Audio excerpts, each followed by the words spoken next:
लिए अगर किए हैं तो क्या किए हैं?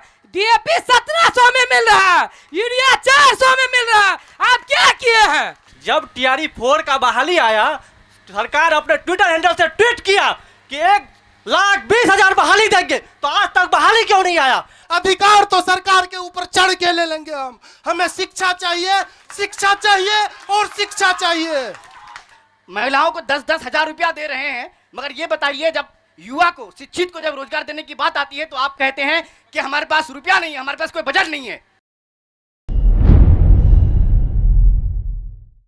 आपकी आवाज को सुनने आ रही है प्रभात खबर इलेक्शन एक्सप्रेस। देखते रहिए प्रभात खबर इलेक्शन एक्सप्रेस। नमस्कार बिहार, मैं हूं अभिषेक सिंह और आप देख रहे हैं प्रभात खबर का डिजिटल प्लेटफॉर्म। और आज प्रभात खबर का चुनावी यात्रा जो है पहुंची है पूर्णिया जिला के रुपौली विधानसभा में। और आज रुपौली विधानसभा की जनता हमारे समक्ष होगी और हमारे मंच पर यहाँ के तमाम राजनेता जो हैं, तमाम राजदलों के प्रतिनिधि मौजूद होंगे, जिनसे आज रुपौली विधानसभा की जनता को सीधा संवाद करने का, सवाल करने का आज अवसर प्रभात खबर द्वारा प्राप्त किया जाएगा। लेकिन आज यह जो प्रश्न का सवाल है, यह शायद ही पहली बार जो डिबेट का कार्यक्रम है आप लोगों के समक्ष रखा जा रहा होगा।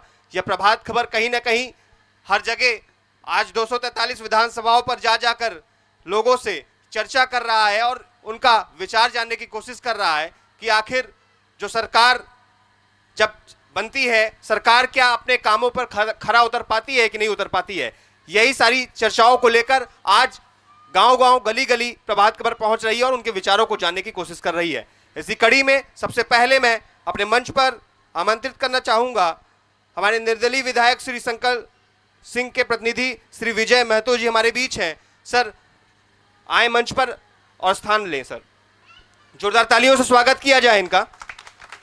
और जन सुराज की ओर से कुमार नरेंद्र जी भी हमारे बीच हैं। मैं आपसे भी आग्रह करूंगा मंच पर आए, उपस्थिति दर्ज कराएं। सर हमारे बीच भाजपा से श्री संजय जायसवाल जी हैं, उनसे भी मैं आग्रह करूंगा कि सर आए, मंच पर बैठें। जदयू के प्रदेश उपाध्यक्ष श्री कलाधर मंडल जी हमारे बीच मौजूद हैं, मैं उनसे भी आग्रह करूंगा सर आए, जगह लें। हम कार्यक्रम को अपने 3 भाग में रखे हैं, वो भाग हम आपको बताते हैं। पहले भाग में हमारे मौजूदा जो प्रतिनिधि हैं उनको हम संक्षिप्त में 2 मिनट का समय देंगे, वो अपनी बातों को, अपने विचारों को जनता के बीच में रखेंगे। जो हमारा दूसरा भाग होगा वो सवालों का दौर होगा। जिन किसी के पास भी सवाल होगा वो हमसे सवाल बताएंगे और किन प्रतिनिधियों से वो सवाल होगा उनसे उनका सीधा जवाब लिया जाएगा। जो हमारा तीसरा भाग होगा फिर हम प्रतिनिधियों के पास चलेंगे और उनसे ये जानने की कोशिश करेंगे कि अगर इस विधानसभा चुनाव में उनको उनके जनता का प्यार मिलता है, उनकी उम्मीदें पर वो खरे उतरते हैं, तो किस तरीके से, कौन से ऐसे 5 कार्य होंगे जो प्रमुखता के साथ वो अपने विधानसभा क्षेत्र के लिए करना चाहेंगे। सबसे पहले मैं हमारे बीच विजय महतो जी बैठे हुए हैं, मैं उनसे आग्रह करूंगा सर कि संक्षिप्त में अपनी बातों को 2 मिनट में अपने विचारों को जनता के बीच में रखें। सर सबसे पहले यहाँ उपस्थित सभी रुपौली विधानसभा के जनता भगवान मतदाता बंधु, सभी का अपने विधायक जो एक अच्छी सोच, उत्कृष्ट विजन, सही उमंग के साथ विकसित रुपौली की सपना लेकर जिस प्रकार हमारे देश के माननीय प्रधानमंत्री और बिहार के विकास पुरुष श्री नीतीश कुमार जी बिहार को और देश को जो है विकास की ओर लेकर चलने का प्रयास किए हैं और एक विकसित राष्ट्र की कल्पना किए हैं, ठीक उसी प्रकार माननीय शंकर सिंह जी जो कि हमारे रुपौली विधानसभा क्षेत्र के विधायक हैं, एक विकसित रुपौली का सपना लेकर वो हम लोगों के बीच आए हैं। उन्होंने मात्र 14 महीने के कार्यकाल में रुपौली को एक नई दिशा, नई सोच और नई उमंग के साथ एक अच्छा रास्ता दिया है। उनके द्वारा रुपौली विधानसभा क्षेत्र में कम समय में ही शिक्षा के क्षेत्र में जो है रुपौली विधानसभा के लिए एक अच्छी आवाज़ जो है विधानसभा में उन्होंने उठाया कि जो है प्रत्येक प्रखंड में जो है डिग्री कॉलेज की स्थापना हो, जिसको कि माननीय मुख्यमंत्री जी ने स्वीकार कर रुपौली सहित पूरे बिहार में जो है प्रत्येक प्रखंड में डिग्री कॉलेज दिए। उसके बाद रुपौली विधानसभा क्षेत्र के स्वास्थ्य क्षेत्र में इन्होंने सही दिशा की ओर कदम उठाया और एक अच्छे दिशा में आकर स्वास्थ्य क्षेत्रों में इन्होंने प्रयास किया और जिसके चलते अभी बरहारा में सामुदायिक स्वास्थ्य केंद्र जो है बना और रुपौली में भी बन रहा है और कई जगह उनके द्वारा स्वास्थ्य उपकेंद्र स्वास्थ्य केंद्र बनाने का प्रस्ताव लिया गया है। जैसे अभी हाल फिलहाल आगामी सोच भी है कि मोहनपुर में भी जो है सामुदायिक स्वास्थ्य उपकेंद्र जल्दी बन जाएगी। ठीक उसी प्रकार सफाई में भी इनका एक अच्छा है योगदान रहा और हर लोगों के लिए सफाई कर्मियों के को प्रोत्साहित करने के लिए इन्होंने विधानसभा में उठाया। तो इनका ही जो सपना है स्वच्छ रुपौली, सुंदर रुपौली, विकसित रुपौली, इस सपने को लेकर माननीय विधायक श्री शंकर सिंह जी आगे बढ़ रहे हैं। इसके लिए हम लोग सभी जो है समर्थित लोग और उनके क्षेत्र के लोग उनके आभारी हैं कि वो हम लोगों के विकास के लिए अग्रसर हो रहे हैं। बहुत बहुत धन्यवाद सर।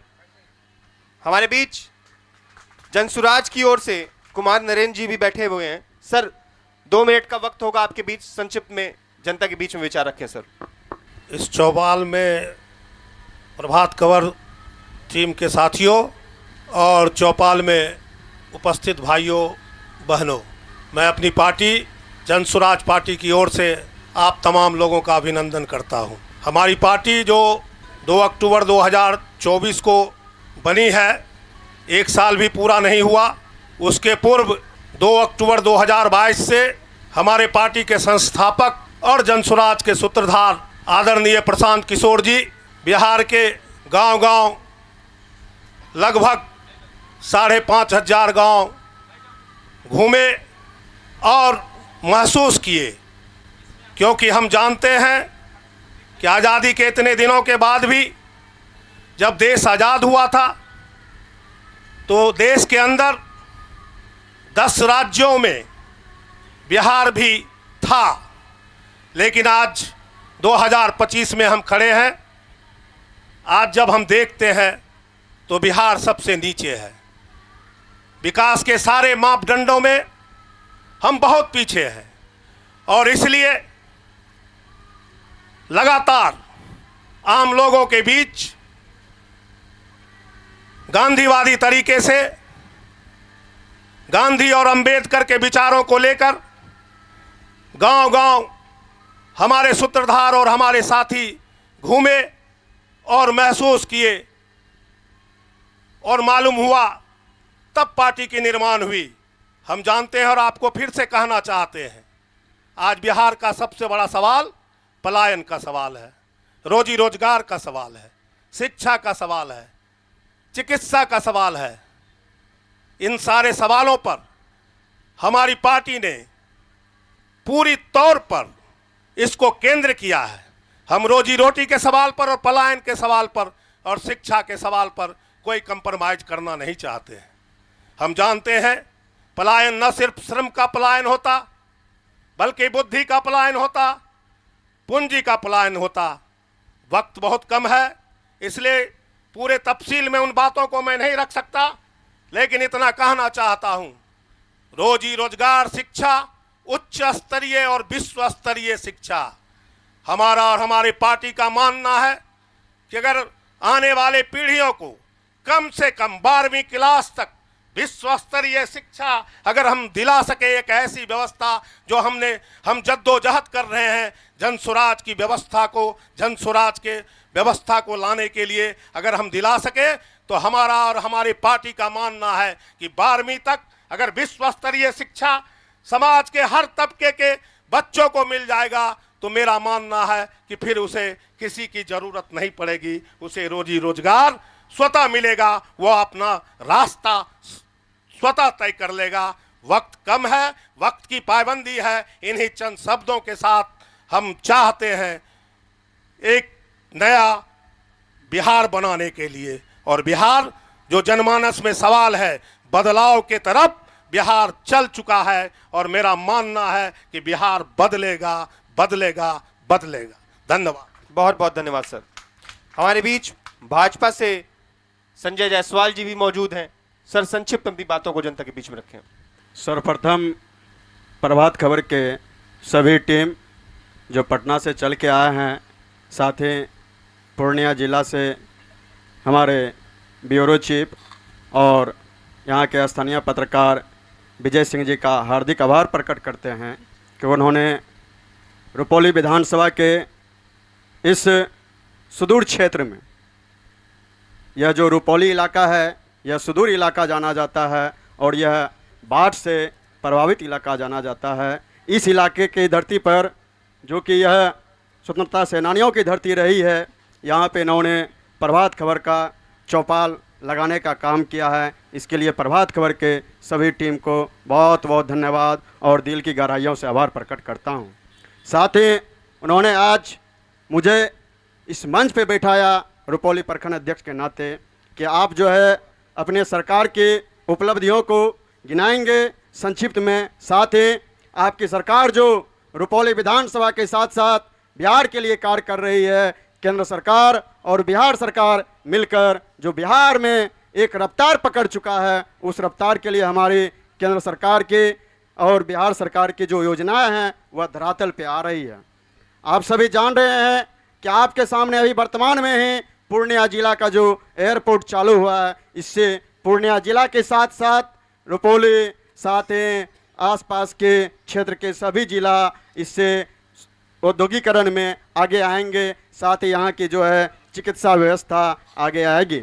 साथ ही अभी हमारे जीविका दीदियों के लिए जो स्वरोजगार करने के लिए, आत्मनिर्भर बनने के लिए जो योजनाएं लाई है केंद्र सरकार और बिहार सरकार, उस योजना को जैसे कि 10,000 उनको स्वतंत्र जो कि वापस नहीं देना है, साथ ही अगर वो रोजगार चलाती है उनके लिए 2 लाख रुपये 6 महीना के बाद उनको दिया जाएगा। साथ ही बिहार के लिए नरेंद्र मोदी जी की सरकार ने आयुष्मान भारत का जो कि यहाँ के लोगों को लाभ मिल रहा है, साथ ही यहाँ के लोगों को जो आपके रुपौली विधानसभा क्षेत्र के लोग हैं उनके लिए भी हमारे एनडीए सरकार जो कि नीतीश सरकार बिहार में नेतृत्व कर रही है, उनके नेतृत्व में रुपौली विधानसभा बहुत आगे से काम करेगा।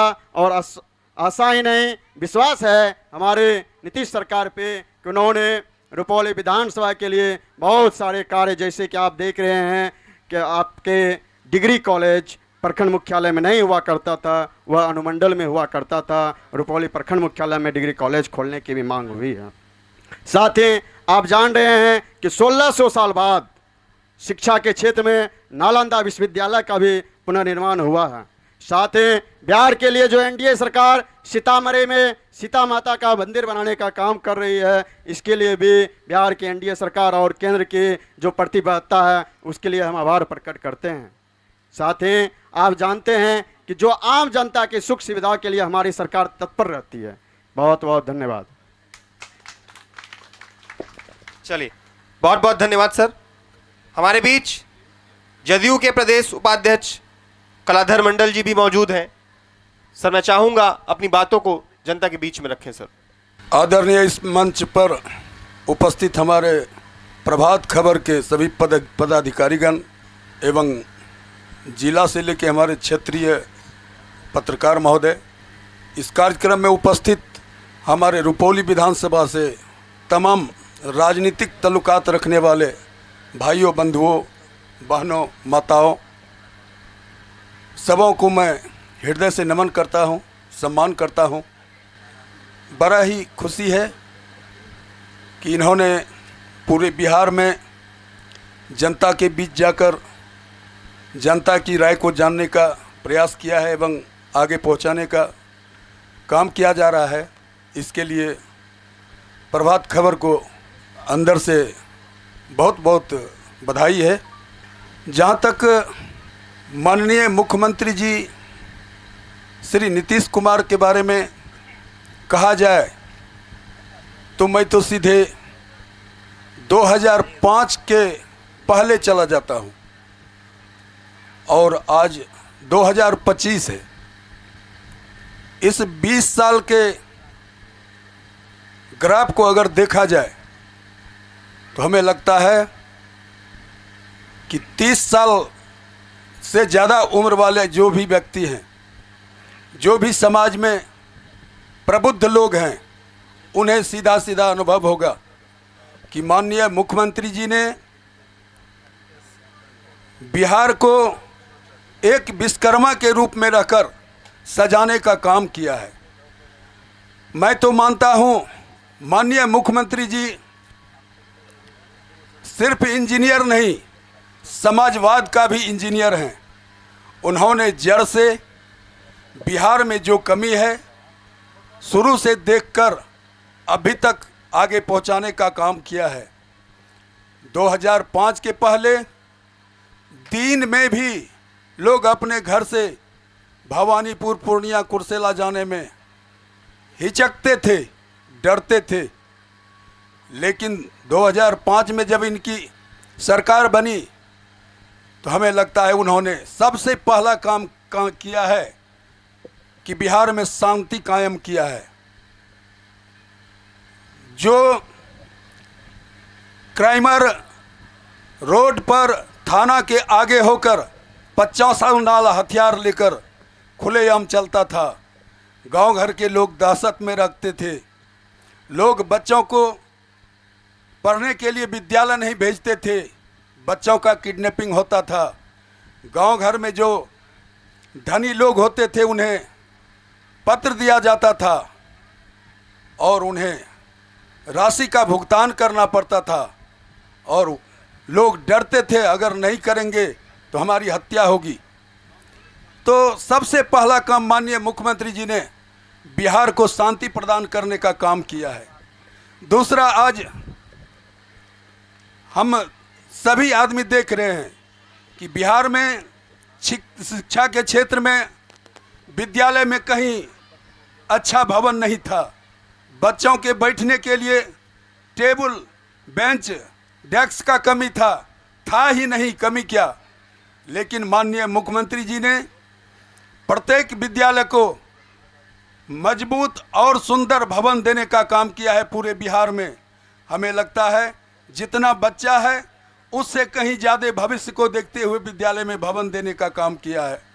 स्वास्थ्य के क्षेत्र में जाएं तो हमें लगता है स्वास्थ्य केंद्र में घोड़ा बकरी चरा करता था, लेकिन आज उसी स्वास्थ्य केंद्र में डॉक्टर रहते हैं, दवाई उपलब्ध होता है और 10-20 के जगह 1500 लोग प्रत्येक दिन इलाज के लिए पहुंचते हैं। हम नौकरी के क्षेत्र में चले जाएं तो 2005 के पहले, दूसरे का छोड़ दीजिए, मैं 85-87 बैच में शिक्षक का ट्रेनिंग किया था और हमारी बहाली हुई मुख्यमंत्री नीतीश कुमार के आने के बाद 2007 ईस्वी में। तो मैं तो कहना चाहूँगा माननीय मुख्यमंत्री जी ने जितना भी कमी था, मैं किन्हीं का विरोध करना, किसी का निंदा करना पसंद नहीं करूँगा, लेकिन इतना ज़रूर कहूँगा पहले के कार्यकाल से ऊपर उठकर सभी कमी को दूर करने का काम किया है और बिहार को हमें लगता है ऐसा मुख्यमंत्री इसके पहले ना मिला था और भविष्य में अगर कल्पना ही किया जाए तो इसके बारे में बहुत सोचने की ज़रूरत है। काहे कि रात दिन उन्होंने बिहार को सजाने का काम किया है, हर क्षेत्र को आगे बढ़ाने का काम किया है और उनका सपना है बिहार को मैं भारत में पहले नंबर पर ले जाऊंगा।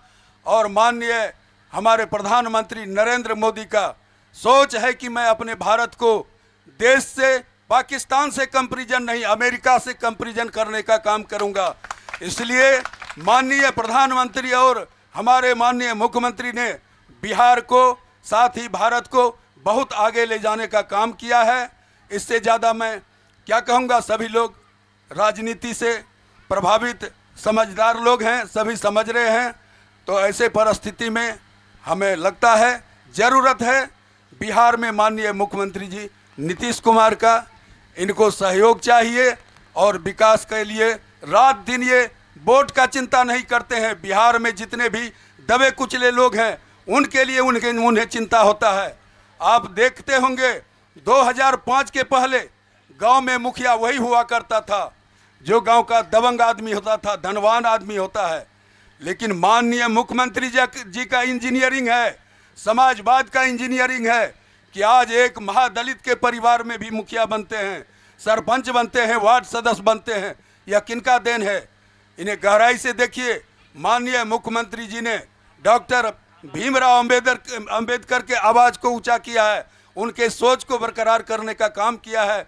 माननीय जननायक कर्पूरी ठाकुर को फिर समय दिया आगे जाएगा बढ़ाने का काम किया है। बस इतना ही कहकर मैं कहूँगा, माननीय मुख्यमंत्री जी को भविष्य में भी बनाए रखने के लिए हमारे बिहार की जनता का सोच निश्चित रूप से होना चाहिए। धन्यवाद। बहुत बहुत धन्यवाद। अब हम अपने दूसरे भाग में चलेंगे, वो सवालों का दौर होगा। जिन किसी के मन में भी सवाल होगा वो हाथ उठाएगा। मैं पीछे से स्टार्ट करूंगा सवाल लेना, पीछे से आप लोग हाथ उठाएंगे, नाम क्या होगा और किससे प्रश्न होगा वो बताएंगे। सर, नाम और सवाल। सर, सरकार के द्वारा जो मुहैया सामान होता है जनता को, नीतीश कुमार तो यहाँ देखने नहीं आएगा, यहाँ का जो स्थानीय नेता है वो देखेंगे। इतना भ्रष्टाचार है कि बगैर घूस दिए कोनो काम नहीं होता है किसी भी विभाग में। ऐसा क्यों? आदरणीय को मैं कहना चाहूँगा, सरकार के द्वारा जो योजना चलाया जा रहा है हम बिहार वासियों के लिए, इसमें आपके सवाल में जान है, मैं मानता हूँ इस बात को, लेकिन इसके पीछे कहीं ना कहीं हम इस जनता में भी कमी है। आप देखते होंगे, बाप के नाम से 2 बीघा जमीन है, एक बेटा चाहता है हम उसको अपने नाम से मोटेशन करा लें, जबकि हिस्सा 3 बेटा का होगा।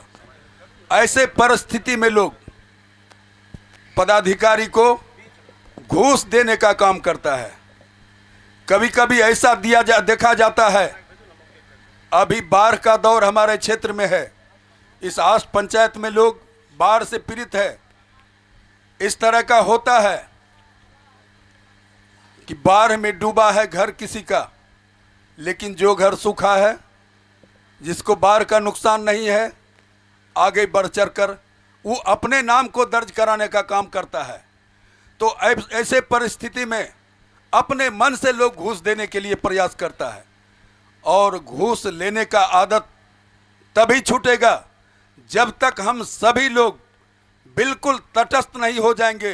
अगर सही काम है तो इसको करने के लिए मैं 1 रुपया घूस नहीं दूंगा, और तुमको नहीं करना है तो हमको लिख के दो कि यह काम नहीं करने लायक है। हमें आत्मबल होना चाहिए, हमें अपने सच्चाई पर, अपने इंसानियत पर गर्व होना चाहिए, उस पर मजबूत खड़ा होना चाहिए। घूस देने वाला केवल दोषी नहीं, लेने वाला केवल दोषी नहीं होता है, घूस देने वाला भी दोषी है। मैं तो कहना चाहूँगा, घूस लेने वाले से ज़्यादा दोषी हम लोग हैं, जो गलत करने के लिए या सही काम के लिए उनको घूस देते हैं। यह हमारी कमजोरी है, मानसिक कमजोरी है। इसमें माननीय सरकार का कहीं से कोई दोष नहीं है, वहाँ से कोई ऐसा किसी पदाधिकारी को निर्देश नहीं है कि तुम घूस लेके हमारी जनता का काम करो। चलिए, इनका सवाल शायद अधूरा रह गया था, कुछ और बोलना चाह रहे हैं, सुन लें आप। माननीय, घूस लेने में जो अफसर पकड़ाता है फिर घूस दे करके उसी काम पर चला जाता है, तो वह घूस लेना छोड़ेगा क्यों?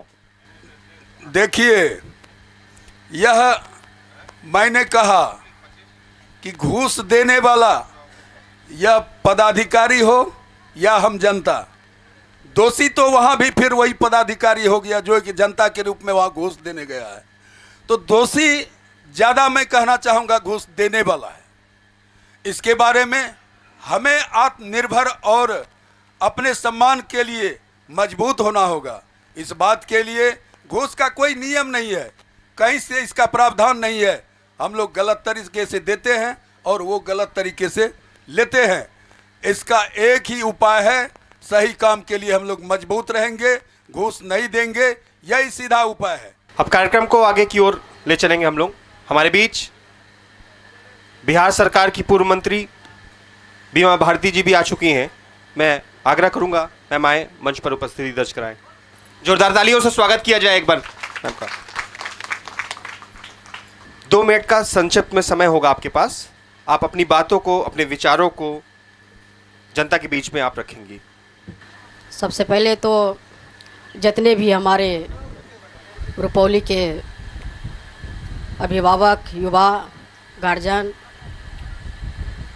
और हमारे आदरणीय कलाधर मंडल जी और हमारे सभी कार्यकर्ता को बहुत बहुत धन्यवाद इस कार्यक्रम में, और सब पार्टी से जुड़े हुए हैं। आज सबको अपना अपना बात रखने का मौका मिला है और हर विधानसभा में यह कार्यक्रम हो रहा है। तो हमने जो रुपौली विधानसभा में जो 2000 ईस्वी से लगातार एक रुपौली की बहू बेटी को आपने सदन तक पहुंचाने का काम किया, इसके लिए मैं सबको मैं दिल से धन्यवाद देती हूं कि आपने इतना दिन मुझे मौका दिया। और चुनाव है, चुनाव में और हार और जीत होते ही रहता है। 10 गो उम्मीदवार रहता है तो कोई एक ही गो जीत होता है। तो हमने जो रुपौली में विकास किया है और सभी एक एक जितने भी हमारे अभी बैठे हुए हैं, रुपौली की एक एक जनता जानते हैं कि हमने क्या विकास किया है। और रुपौली में 2000 ईस्वी में जब हम चुनाव जीते थे और उस समय जो रुपौली का परिस्थिति था, आप सभी भली भांति जानते थे कि यहाँ सड़कें नहीं थी, बिजली नहीं थी। हमने सड़क, बिजली, स्वास्थ्य सबको बनाने का काम किया है। और रुपौली के जनता हर सुख दुख में हर समय बीमा भारती आपकी साथ रही है। और यही टिकापट्टी की धरती है, यही फील्ड है जहाँ पर हमने एक बार नहीं 3 बार जो बिहार के मुखिया नीतीश कुमार जी हैं उनको उतारने का काम किए थे। इसलिए कि हमारे रुपौली में जो पिछड़ा इलाका है, जो विकास से वंचित था, जब हम जदयू में थे तो हम हर समय अपने रुपौली के लिए, विकास के लिए माननीय मुख्यमंत्री जी से लड़ते झगड़ते थे ज़रूर कि हम रुपौली के विकास के लिए हमारे रुपौली के जनता ने जिता करके सदन भेजा है। और जो माननीय मुख्यमंत्री जी को 3 बार जो इस टिकापट्टी के धरती पर हम उतारे थे, एक बार में एक कार्यक्रम हुआ था और यहाँ पर कई योजना भी दिया गया था। और जो परिस्थितियाँ हुई, जो हमारे रुपौली के जनता ने एक जनप्रतिनिधि को जब चुनता है तो उससे ज़्यादा उम्मीद रहता है कि जब सरकार में है तो हमारे विधायक जी ज़्यादा ही विकास करेंगे रुपौली में, सबको रहता है। तो जो माननीय मुख्यमंत्री जी से मेरा उम्मीद था कि यहाँ ज़्यादा विकास हो। जो हमारे बाढ़ इलाका क्षेत्र है, जो बाढ़ से प्रभावित है, इस बार भी 12 पंचायत बाढ़ से प्रभावित हुआ है। हमने माननीय मुख्यमंत्री जी को हजारों बार हमने आग्रह किया कि यहाँ एक रिंग बांध बनना चाहिए ताकि अस्थायी रूप से जो बाढ़ से प्रभावित होते हैं सब लोग बहुत परेशान रहते हैं। और अभी जाकर के बाढ़ इलाका में जाइएगा तो आपको देखने के लिए मिलेगा कि कितना परिस्थिति झेल रहे हैं वहाँ के जनता जो रह रहे हैं। रिंग बांध का हम मांग किए थे कि रिंग बांध हो जाए वहाँ पर, जो अस्थाई जो पानी का जिस तरह से और सब क्षेत्र में रिंग बांध हुआ है। जैसे हमारे क्षेत्र में बिनटोली, टोपरा, महनपुर, लालगंज, जो इस सब में भवा परवल जो बाढ़ से प्रभावित हर साल होते हैं। इस बार ज़्यादा ही 3 बार पानी आ गया है, लोग परेशान हो गए हैं। तो माननीय मुख्यमंत्री जी से हमने आग्रह किया था, लेकिन उस आग्रह को नहीं सुना गया।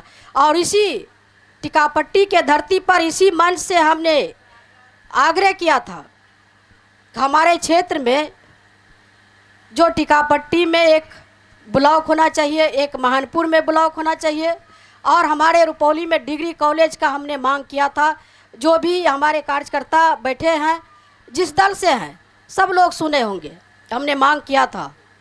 तो माननीय मुख्यमंत्री जी ने क्या कहा था कि जब पूरे बिहार में होगा तो आपका रुपौली भी अछूता नहीं रहेगा, रुपौली में भी होगा। तो आज रुपौली में हुआ तो लोग कुछ अपना बहादुरी लेते हैं कि हमने करवाया, हम कहे तो पूरे बिहार में हो गया, क्या मुख्यमंत्री उसी के बात में चलते हैं क्या? इसलिए विशेष करके यहाँ पर जो ज़रूरत है कोई नई योजना, आप ठीक है रुपौली के जनता ने मौका दिया और सबको देना चाहिए। जिस तरह से आपने समर्थन किया सरकार को, तो आपको तो ज़्यादा पावरफुल है, आप मुख्यमंत्री से मिलकर के रिंग बांध का काम करवाते, आप नई कोई योजना लाते यहाँ रुपौली में। जिस तरह से हमने माननीय मुख्यमंत्री से लड़ते थे और हर समय हम क्षेत्र के बारे में आवाज़ उठाने का काम करती थी, उसी तरह से करना चाहिए। अभी बाढ़ से लोग प्रभावित है, बाढ़ के बारे में कोई नहीं सुनने के लिए जा रहा है। बाढ़ में लोग तो इलेक्शन जब आते हैं तो सभी लोग वोट मांगने के लिए सब लोग चले जाते हैं, लेकिन अभी जो जनता कठिनाई में है, दुख में है, तो उसका दुख सुनने के लिए कोई नहीं जा रहा है। एक आपकी बहू बेटी बीमा भारती जितना हमसे बन पड़ रहा है उतना हम कर रहे हैं, जाकर के रुपौली के विधानसभा में जितना बाढ़ से प्रभावित है, हर वार्ड में जा रहे हैं, हर जगह जा रहे हैं। एक नहीं है, हर साल हम जाते हैं। कुछ लोग कहते हैं कि वोट के मांगने के लालच में जो है कि बीमा भारती जो है सूखा राशन बांट रहे हैं, तो हम चैनल के माध्यम से कहना चाहती हूँ, रुपौली में मेरा मरना जीना होता है, रुपौली में ही मरेंगे, रुपौली में ही जिएंगे, और रुपौली की ही बहू बेटी है, रुपौली से कहीं भागेंगे नहीं। जो बाहर से आकर के रुपौली में राजनीति करते हैं वो सोचे, क्योंकि हमने रुपौली में एक बार नहीं 2000 ईस्वी से लगातार 5 बार यहाँ से मुझे मौका दिया जनता ने, और जनता का हर सुख दुख में हम हर समय रहने का काम करती हूँ, हर जगह जाती हूँ। तो इस बार भी हमने जितना हमसे बन पड़ रहा है तो हम जा रहे हैं, जनता के बीच जा रहे हैं। आप सभी जानते हैं कि हमारे घर में एक बेटी है, एक हम है, पति भी जेल में है, बेटा भी जेल में है, और तब भी रुपौली के जनता को हम छोड़ने का काम नहीं किए हैं। और लगातार फिर आएंगे मैम, रुपौली के जनता का सेवा हम करते आ रहे हैं। बहुत बहुत धन्यवाद। नाम और सवाल। मेरा नाम सजल कुमार हुआ, मैं जनसुराज के प्रखंड अध्यक्ष हूँ। मेरा सवाल था कि जब यहाँ पर जदयू का भी सरकार है तो उसमें एनडीए भी अलायंस है, तो मेरा कहना है कि अगर एनडीए साथ में है जदयू और बीजेपी, तो बीजेपी का एक गढ़ है गुजरात, जहाँ पर डेली वहाँ पर फैक्ट्री लग रहा है, तो मेरे बिहार में आज क्यों नहीं फैक्ट्री लग रहा है, जो मेरे बिहार को आज लेबर का मंडी बना के रखा है, लेबर का हब बना के रखा है। मेरा यही कहना है। चलिए संजय जायसवाल जी, मैं चाहूँगा भाजपा में हैं आप इनका जवाब दे दें।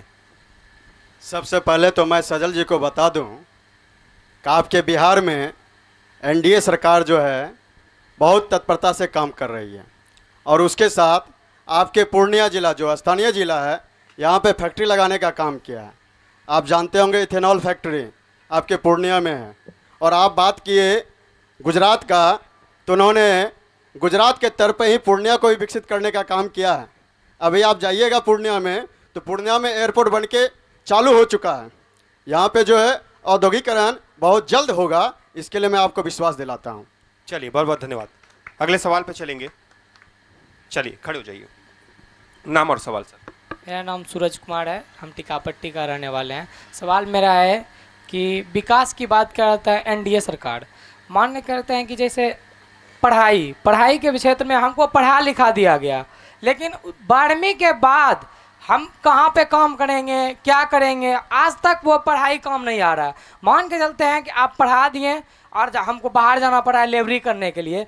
अगर बाहर में मूर्ख भी लेबरी कर रहा है और पढ़े लिखे भी लेबरी कर रहा है, उसमें फ़र्क नहीं है, और उतना ही तैयारी मिल रहा है लेबरी करने में। क्या फ़ायदा हो गया हमको पढ़ा लिखा के लिखाया हुआ आप जो पढ़ाएं, इसका फ़ायदा हमको बताइए, क्या चीज़ में फ़ायदा आया? हमको अगर लेबरिए करना था तो हमको पढ़ना नहीं था। अगर पढ़ाए तो हमको रोजगार कौन देगा? बात करते हैं कि अगर ये हॉस्पिटल का बात करते हैं, हॉस्पिटल में जाइए, सरकारी अस्पताल में आप टिकापट्टी में देख रहे हैं 3 ही दवाई मिलेगा। कोई भी आपको बीमारी है 3 दवा मिलेगा। कोई भी आपको बुखार रहे, सर्दी रहे, वही 3 दवाई मिलेगा।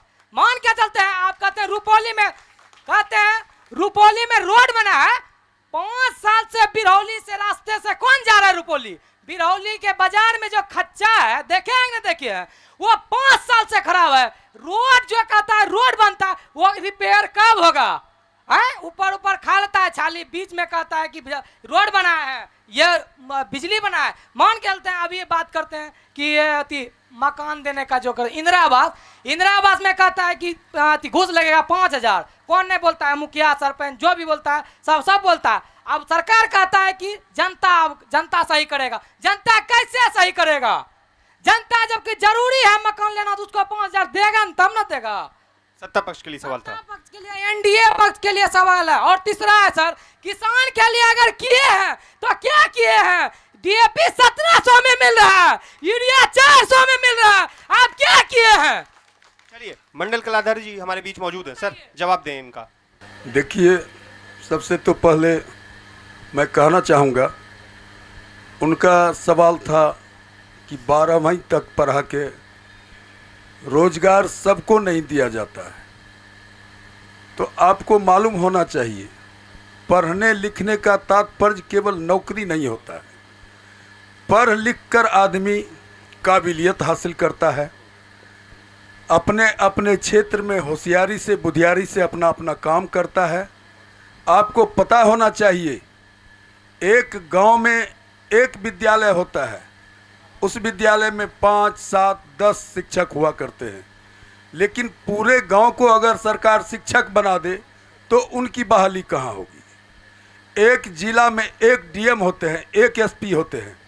उच्च स्तरीय शिक्षा पाकर भी आप, हमें नहीं लगता है कि एक जिला में 20 डीएम का बहाली कर दिया जाएगा। तो इसके लिए आप निश्चित रूप से मजबूती से अपने शिक्षा स्तर को ऊंचा बढ़ावें। कंपटीशन का ज़माना है, समय है, compete करेंगे तो आपको निश्चित रूप से उस अनुसार नौकरी मिलेगी।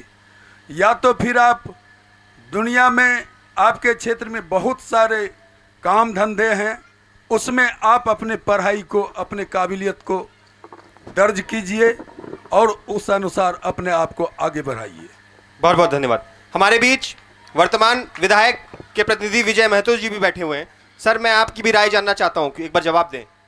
सूरज जी का सवाल कि पढ़ लिख कर जो है आगे क्या करें, उससे पहले मैं थोड़ी सी प्रकाश कुछ बिंदुओं पर डालना चाहता हूं कि माननीय विधायक जी जब चुनाव जीते आज 14 महीने पहले, तो उन्होंने जाकर बिहार के जो है माननीय मुख्यमंत्री श्री नीतीश कुमार जी से रुपौली के विकास के लिए उन्होंने अपना समर्थन उन्हें दिया, उनसे मिला और मिलकर एक विकसित रुपौली का उन्होंने सपना देखा और उसके तहत बहुत सारी योजनाओं को यहाँ धरातल पर लाकर कार्य किए, जिसमें अभी एक बिंदु आई थी बाढ़ की।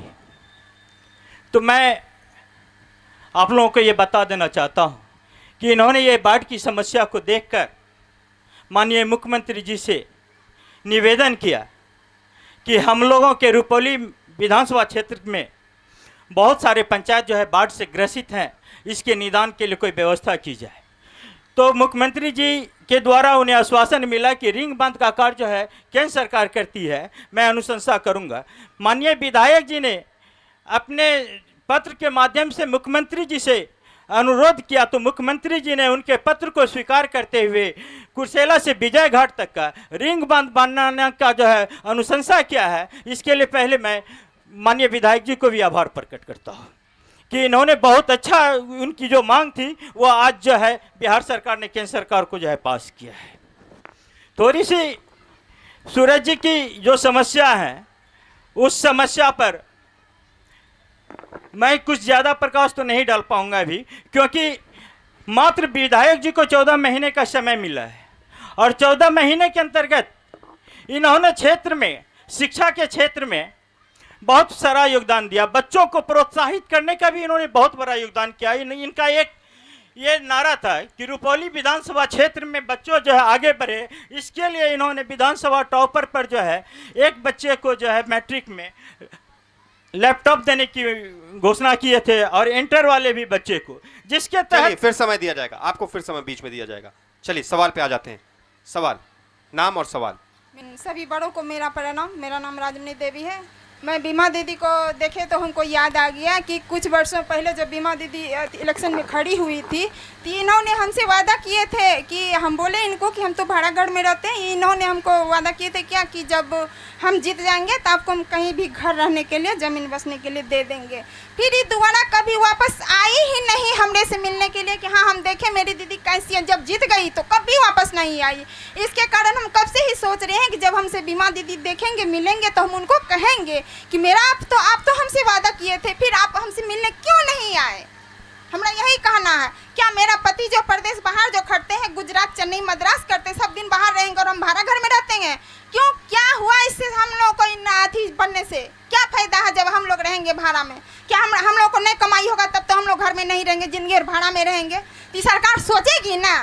कितना लोग बोले क्या कि आप जो है रुपौली में ये भूमिहीन का फॉर्म भर दीजिए तो आपको मिल जाएगा। वहाँ भी केसीओ वीडियो सब कुछ किए पर किसी ने कुछ नहीं किया। कोई बोला क्या घूस लेगा ना तो दे देंगे। हमको औकात नहीं है जो कि हम घूस देंगे तो हमको कहीं ज़मीन मिले। इससे अच्छा है सरकार ही खाए। हम अमीर है, सरकार और जितना भी मुखिया और सरपंच, वार्ड सदस्य या कुछ भी जितना भी हमसे ऊपर है उतना में सब गरीब, सबसे अमीर हम हैं क्योंकि हम भाड़ा घर में रहते और ईमान से खाते और रहते हैं। हम बीमा दीदी को देखे तब याद आ गई, इसलिए बीमा दीदी से यही हमको कंप्लेन है करना। चलिए बीमा जी इनका जवाब दे दें आप थोड़ा। आपको पता होना चाहिए कि जब इलेक्शन में हम आए थे उसके बाद अभी वर्तमान में विधायक कौन है आपका। और जो भूमिहीन ज़मीन है, जो सरकार का नीति है कि जो भूमिहीन ज़मीन नहीं है उसको जो है कि ज़मीन दिया जाएगा, तो क्यों नहीं सरकार से आपको सवाल करना चाहिए ना कि विधायक ज़मीन थोड़े उपलब्ध करती है। हमने तो इसी सब के विरोध जो है कि सरकार को छोड़ करके हम विपक्ष में बैठने का काम कर रहे हैं। अभी उसी का हम झेल रहे हैं। आज जो है बिहार में गरीबी है और बिहार में कहते हैं कि बिहार में विकास हो रहा है, गंगा बह रहा है, तो विकास कहाँ पे हो रहा है? अभी जो इलेक्शन आया है करीब, तो सब महिला को 10,000 रुपया दिया जा रहा है, कह रहा है 10,000 रुपया दिया जाएगा। आप उससे पूछे हैं कि 10,000 जो आपको मिलेगा तो उसका ब्याज भी फिर दोबारा लिया जाएगा सरकार के तरफ से। अभी जो जीविका के दीदी है, आप जीविका को दीदी से हम पूछना चाहती हूँ कि आप जो लोन लेते हैं आपके घर पर जो है कि 12 बजे रात तक जो है ना लोन का जो है ना वसूली करने के लिए जेंट्स पहुँचता है कि नहीं पहुँचता है, बताइए। आप लोग जाते आपके पास पहुँचता है कि नहीं? कितना महिला तो घर छोड़ करके दूसरे घर में चली जाती है, लेकिन लोन लेने वाला घर में बैठा रहता है, लेकिन उसका जो कमाने वाला है वो तो प्रदेश में है, महिला घर में रहती है। तो कौन सा डबल इंजन की सरकार है यहाँ बिहार में? कौन सा डबल इंजन की सरकार है? और कोई विकास का बात क्यों नहीं करते? अभी जो युवा बात किए कि पढ़ लिख करके हम लोग बेरोजगार हैं, तो हमारे नेता को 17 महीना मौका मिला सरकार में रहने का, तो 5 लाख युवा को नौकरी देने का काम किया। क्या कहा था मुख्यमंत्री जी ने हमारे आदरणीय तेजस्वी यादव जी को, जो प्रतिपक्ष के नेता है, कि आप बाप घर से पैसा लाइएगा। तभी जब हम नेता हमारे जो 17 महीना रहे सरकार में तो 5 लाख युवा को नौकरी देने का बात किए और दिए। 5 लाख युवा को नौकरी मिला और 10 लाख का घोषणा हुआ था और कुछ समय मिलता तो और 10 लाख ही पूरा कर देते।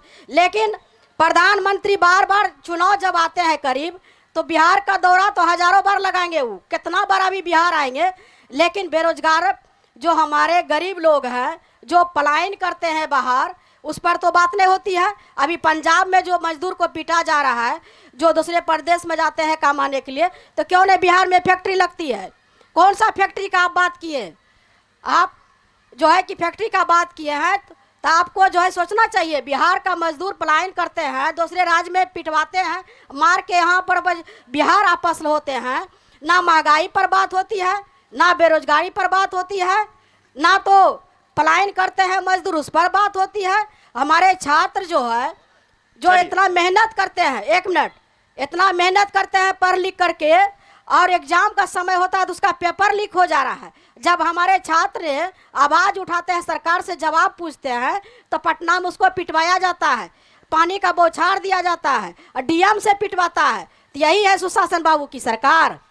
हम आपसे पूछना चाहते हैं, हमारे नौजवान बहुत हैं यहाँ बैठे हुए हैं, तो यहाँ भी ना नौकरी का बात होती है, कहते हैं कि यहाँ पर जो है कि ना विशेष राज्य का दर्जा का मांग होता है। जब माननीय मुख्यमंत्री जी अलग थे, फिर आते हैं मैम, फिर समय दिया जाएगा, अभी सवाल बहुत होने हैं। एक मिनट बोलिए। ये माननीय मुख्यमंत्री जब अलग थे तो झोली फैला फैला करके पूरे बिहार में क्या कह रहे थे, विशेष राज्य का दर्जा दीजिए बिहार को, विशेष पैकेज दीजिए बिहार को। जब बीजेपी के गोद में बैठ गए हैं तो नीतीश कुमार जी भूल गए हैं बिहार को, उसको कुर्सी प्यारा है, बिहार प्यारा नहीं है। जब बिहार के जनता ने जो एमपी जिता कर कितना भेजने का काम किया, तो माननीय मुख्यमंत्री जी को एक शर्त रखना चाहिए बिहार के लिए कि जब हम समर्थन देंगे तो विशेष राज्य का दर्जा देना चाहिए बिहार को, विशेष पैकेज देना चाहिए बिहार पर, बात होनी चाहिए, तब समर्थन देना चाहिए। क्यों समर्थन दिए? और जो अभी महिला को 10,000 रुपया दे करके क्या प्रलोभन दिया जा रहा है ना, अभी तो डायरेक्ट सरकार वोट खरीद रहे हैं, खरीदने का काम कर रहे हैं। सरकार जो है, लोग कहते हैं कि छुपा करके वोट खरीदते हैं, ये पैसा दे करके महिला को प्रलोभन दिया जा रहा है। क्या 10,000 से इसका जिंदगी चल जाएगा? 10,000 से इसका बाल बच्चा का भविष्य तय हो जाएगा? हमारे नेता का विजन है और हमारे नेता के साथ युवा है और काम करने का जज्बा है और बिहार का वह भविष्य है और हमारे नेता जो कहते हैं वह करते हैं। आज यह डबल इंजन की सरकार ने फिर आ जाएंगे। एक मिनट, अभी सवाल हमारे जो है डबल इंजन की सरकार कॉपी करने का काम करते हैं, जो हमारे नेता ने घोषणा करते हैं उसी को वह जो है कि रिपीट करने का काम करते हैं। आज ये जो हमारे नेता कहा कि विधवा पेंशन, विकलांग पेंशन, जो दिव्यांग पेंशन जो 400 मिल रहा था उसको जो है कि 1500 करने का काम करेंगे। अभी क्या किया है नकलची सरकार, उसको 1100 करने का काम किया। करना ही था तो 2000 कर देते। बिजली का बीच में मौका मिलता रहेगा, अभी काफी बोलने को मिलेगा। मैम नाम और सवाल। मेरा नाम मितेश कुमार है। हम सरकार से पूछना चाहते हैं कि सरकार स्टूडेंट के साथ आंख मिचौली का खेल क्यों करते हैं? जब टीआरई 4 का बहाली आया, सरकार अपने ट्विटर हैंडल से ट्वीट किया कि 1,20,000 बहाली देंगे, तो आज तक बहाली क्यों नहीं आया? और कंप्यूटर टीचर का बात, सरकार का जो भी मंत्री है सुनील कुमार, वो सदन में बोला कि कंप्यूटर टीचर का बहाली आएगा। सारा इंजीनियर टीसीएस का नौकरी छोड़ के गांव में पटना में पढ़ने के लिए आ गया, तैयारी करने के लिए आया, लेकिन आज सरकार आज तक आंख मिचौली का खेल कर रहा है। सरकार जवाब दे इसका। चलिए, संजय जायसवाल जी भी हमारे बीच मौजूद हैं भाजपा से। सर आप जवाब दे दें इनका। सबसे पहले तो हम आपको बता दें कि सरकार जो है ट्री 4 आपने शिक्षक बहाली का बात किया, उसके लिए तत्पर है। और साथ ही आप बोले कि टीसीएस से हम छोड़ के आए हैं, तो आप जान रहे हैं अगर आप टीसीएस से आए हैं तो टीसीएस के माध्यम से ही बहुत सारे एग्जाम की बहाली हो रही है बिहार में। और हमारा युवा जो है, जो युवा शिक्षित हैं वो सशक्त होकर बिहार में नौकरी कर रहे हैं और साथ ही आने वाले समय में नौकरी का भरमार होगा।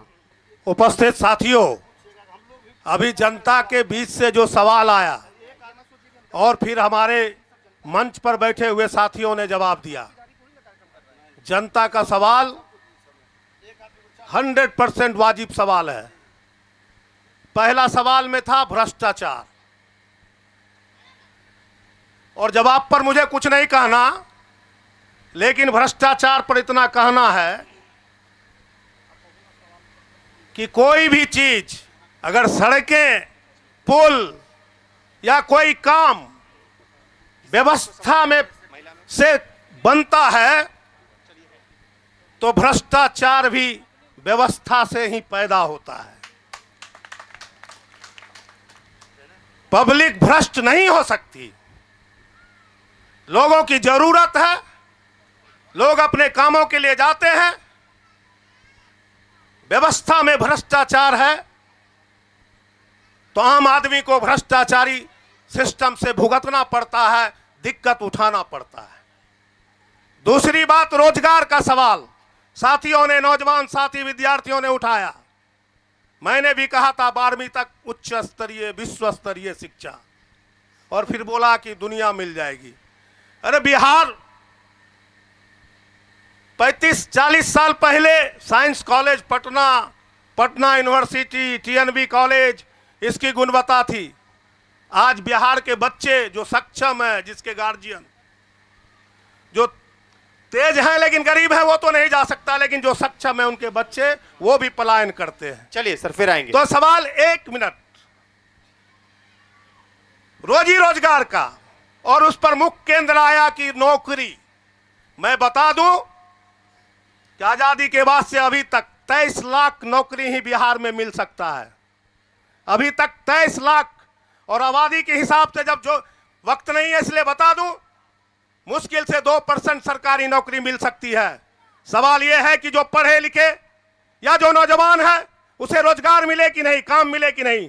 सवाल सरकारी नौकरी का नहीं है, रोजी रोजगार का है, और इसीलिए पलायन पर सवाल है। पलायन रुकना चाहिए। चलिए, बहुत बहुत धन्यवाद। हमारे बीच महिला हैं, नाम और सवाल। मैं मधु कुमारी, यहाँ पे उपस्थित सभी को मेरा प्रणाम है। मैं सरकार से ये पूछना चाहती हूँ कि हम लोग क्या यहाँ बिहार में युवक जो है, युवती जो है, क्या पढ़ाने लायक नहीं है? दूसरे राज्य से जो 1, 2, 3 में ला के भर के रख दिए।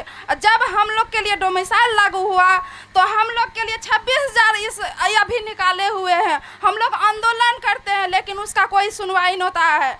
जब जाते हैं आंदोलन में तो बोले क्या 1,20,000 होगा, लेकिन कि अभी जब जानते हैं कि आचार संहिता लागू होगा तो मात्र में 26,000 का ढकोसला करके क्या दूसरे राज्य से आते हैं यहाँ पे सरकार बनाने के लिए। हम लोग सरकार नहीं बनाते हैं तो जाइए आप लोग दूसरे से लीजिए वोट। यहाँ पे क्यों आते हैं घर घर में? क्या यहाँ का जो बेरोजगार सब युवक जो जाते हैं बाहर खटने के लिए, उसके घर में आप लोग जाके देखिए। आप लोग तो कुर्सी तोड़ते हैं, अपने अपने ऑफिस में बैठ के देखते हैं कि एसी में बैठते हैं तो जानते हैं कि इतना सा ही फैसिलिटी है, लेकिन एक घर में जाके देखिए क्या हाल है। खाना नहीं मिलता, उसका बच्चा बीमार पड़ता तो कोई देखने लायक नहीं रहते हैं। क्या हम लोग कलम चलाने लायक नहीं है? स्टेट और सीटेट सब पास किए हुए हैं तो क्या हम लोग यहाँ पे महिला कलम लिखना नहीं जानते हैं, जो कि दूसरे राज्य से भर के लाए और हम लोग को अभी कुछ नहीं मिल रहा है? क्यों ऐसा? चलिए, जेडीयू से कलाधर मंडल जी हैं सत्ता पक्ष में, सर जवाब दें इनका संक्षिप्त में। सर, मैं तो कहना चाहूँगा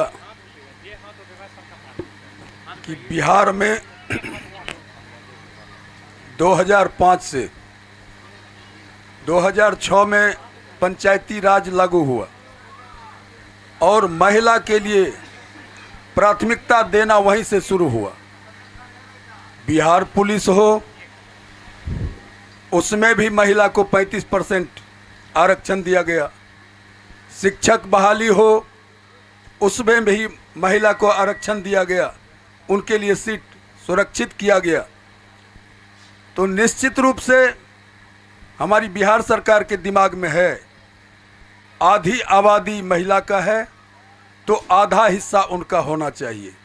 इसी तर्ज पर वो बिहार में महिला के लिए काम कर रहे हैं। बस धन्यवाद। चलिए, बहुत बहुत धन्यवाद। सवाल माननीय कलाधर बाबू से को कहना चाहते हैं हम, सवाल था डोमिसाइल नीति पर। अभी डोमिसाइल नीति लागू की गई, लेकिन जब लाखों में आप बोलते हैं बहाल कर दिए, उस समय डोमिसाइल नीति क्यों नहीं लागू किया? क्या कोई राजनीतिक महत्वाकांक्षा थी क्या? चलिए, सवाल ले लेते हैं आप। सवाल। प्रभात खबर के चौपाल के सभी अतिथि और दर्शकों का अभिनंदन करते हैं। और जनस्वराज से हमारा 2 सवाल है। एक सवाल है कि अभी वक्ताओं के द्वारा कहा गया कि 2% को नौकरी मिलेगी, लेकिन अभी क्षेत्र में घूमने के दरमियान एक आदमी हमको कार्ड दिखाया। वो कहा कि 25 रुपया का कार्ड बनाए हैं हम, और हमको तो नौकरी मिलेगा, सरकार बनेगी तो। इसके विषय में हम समझ नहीं पाए। दूसरा सवाल है कि एक सरकार, अभी आपके द्वारा कहा गया कि ये सरकार, बिहार राज्य गरीब है, और गरीब रहते हुए अभी एक फॉर्म भरा जा रहा है गांव देहात में कि महिलाओं को 3,000 रुपया पेंशन दिया जाएगा। ये बजट महिला, हमारे जानकारी के लिहाज से आधी आबादी हमारा लगभग 6 लाख शेम में है, तो कम से कम 4.5 लाख तो हमारी महिला शिक्षित हैं और बालिग हैं, समृद्ध हैं, तो उसके लिए ये बजट गरीब राज्य में कहाँ से आएगा, ये हमें समझा दीजिए। 2 सवाल है मेरा। कुमार नरेंद्र जी हमारे बीच हैं, सर जवाब दें। सबसे पहले धन्यवाद आपको सवाल करने के लिए। मैं बता दूं 25 रुपया नहीं, अब जो भी हो आप मुझे व्यक्तिगत भी लिख करके नाम दे सकते हैं, मैं उसको जांच कर लूँगा।